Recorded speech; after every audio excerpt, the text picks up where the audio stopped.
આજે આપણે કઈ મસ્ત વસ્તુ બનાવીએ. શું તો શું બનાવીશું? તો આજે આપણે મિષ્ટાન બનાવીએ. હા, કયું ઘી વાપરીશું આજે? ગૌ ઔષધમનું ઘી વાપરીશું આજે.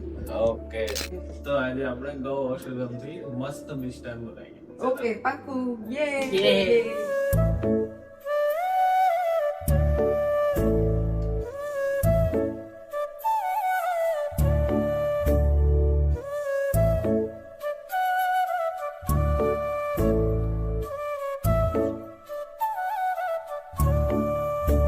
દીદી મને આ ઘીના ફાયદા તો કહો તમે. તને નથી ખબર ઘી?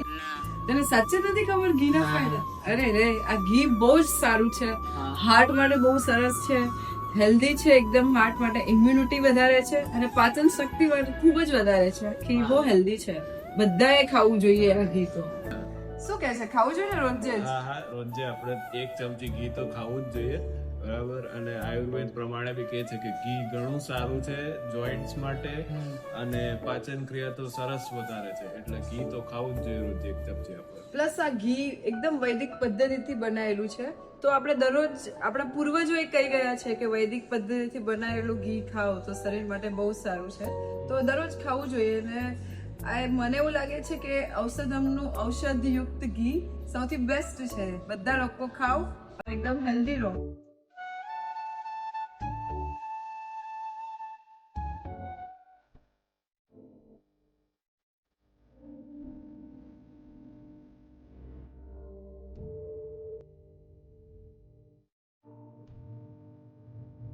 તો ઔષધમનું ઘી એકદમ વૈદિક પદ્ધતિથી બનાવેલું છે, અને આ ઘી આપણને 2 પેકેજિંગમાં અવેલેબલ છે, એક 500 ml ને 1 લીટર. અને હું બધાને રેકમેન્ડ કરીશ જેને જે રીતનું ફાવતું હોય લઈ શકે છે, અને એકદમ સરસ ઘી છે.